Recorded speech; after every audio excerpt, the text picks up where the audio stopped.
Do you think the presence of evil is kickstarting people to wonder about the good? That's what happened to me. That's what happened to you? Oh yeah, I had a direct experience with it.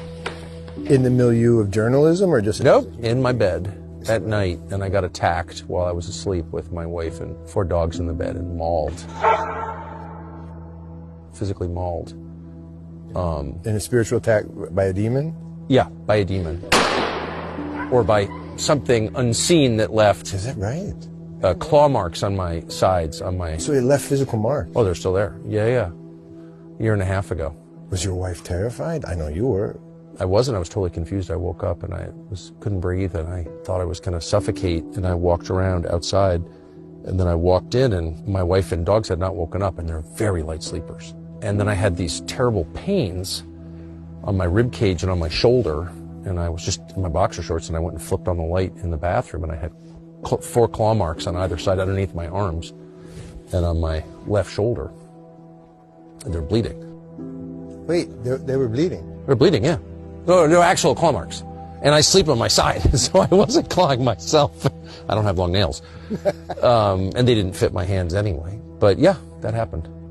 So I'm not from a world where things like that happen. I never heard of anything like that happening before. I had no idea what that was. I knew it was spiritual immediately. You did? Okay, that was going to be my question. Yeah. I don't understand to this day. I'm not going to put it... You didn't try to refute the spiritual part in your own mind. You went right into the... Well, it didn't make any sense, and it doesn't now. But I'm not from a, what do they call it, faith tradition that talks about things like that or even acknowledges their existence. Like, there's nothing like that. I've never heard anybody say anything like that in my whole life. What was the next day like? Well, the next morning I woke up and I thought, that was the weirdest dream I've ever had.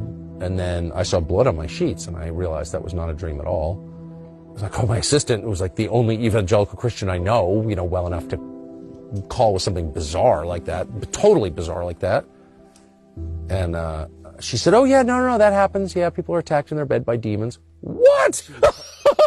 What are you even talking about? Yeah.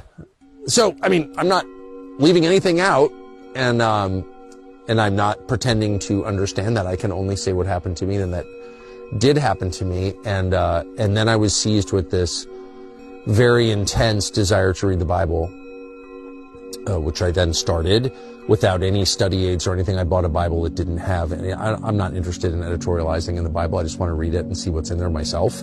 I have very low levels of trust for Christian pastors, most of whom, I'm just not a fan at all. And sorry to say that, but that's how I feel. And so I don't want to hear other people's opinions. I just want to see what's in there. And so I spent a year and a half reading it, and then I started rereading it, and it was just a transformative experience for me. But I'm not,